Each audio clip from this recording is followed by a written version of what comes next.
Kua whakarewaina te puka hou a Tāhirini Moko Mead ko mātauranga Māori te tapanga.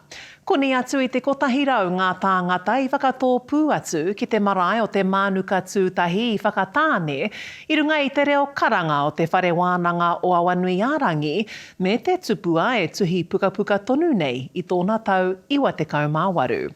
I haere ake hoki a Herewini Waikato o Pukaea. Ai, kua tukuna te puka, anna kua rere te puka. He kura ka meha ki te motu whānui. Ko mātauranga Māori te waka e kawe nei i ngā taonga tuku iho a Kuimā, a Koromā. He miharo nā te mea kai te whakanui tātou i tēnei mea te mātauranga Māori. E whakanui nei tātou i te kaupapa. Me tētai atu kai te whakanui anō tātou i te tauira nei o te mātauranga Māori, ana ko te pakeke nei a Tāhirini. Koe nei ia hau te pai o tēnei rani. Whakanui ana tātou i te mātauranga, me te tangata e tohu nei tēnei mea haha te mātauranga. It's a very important day for Ngāti Awa, for te whare wānanga o Awanuiarangi, and for Tāhirini, because the launch of this book, it's a dream fulfilled for him. He's been working on it for many years, and it represents the accumulation and distillation of his 70 years of working life as an author, an academic, and as a tribal leader. Neke atu i te whitu te kau ngā puka pepa hoki, kua tuhia e Tāhirini i ōna tau 98. Me te whakamiharo hoki o ngā iwi o te motu. Ko te āhuatanga o te puka rā, he puka whakatakoto i ngā kaupapa Māori no nehera. Ngā tikanga, ngā mātauranga no nehera. Hei rama arahi i te iwi Māori mō ngā tau kei te heke mai. He toka tēnei e tohu ana i ngā reanga kei te pihi ake. Nā kuai atu i a Hirini te tangata tika ki te mahi tēnei mahi. He tangata i ako i ngā reke o Apirana ngata, o ngā taniwha o tōna taiohitanga. Tai mai ki nā enei, ko ia te taniwha, ko mātau ngā taiohi. Ko tai mai au ki kone ki te whakapūmau i ngā kāwai tangata. Ko tai mai au ki te manaki i te ngākau i te whakaro nui o te pāpa nei a Hirini Moko.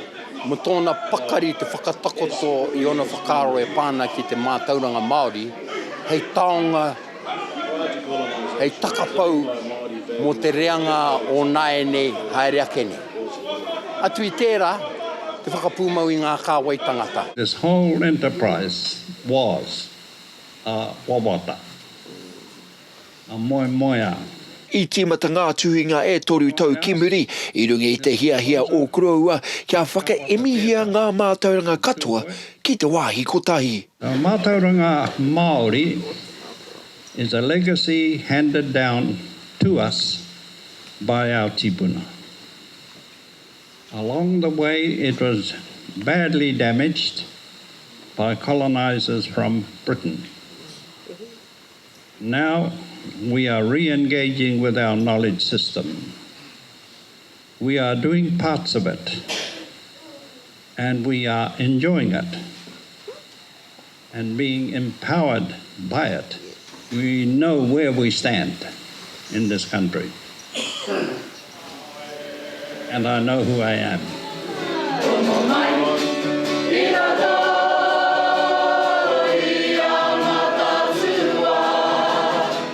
Ka noho te puka nei, hei pātake iringa kōrero mō ngā uri whakeheke nei. The important point about this text is that it lends authenticity to Mātauranga Māori. It's a scholarly work that's been carefully researched and prepared over a long period of time. So it does act as a foundation stone for us in our rebuilding of knowledge surrounding Mātauranga Māori generally.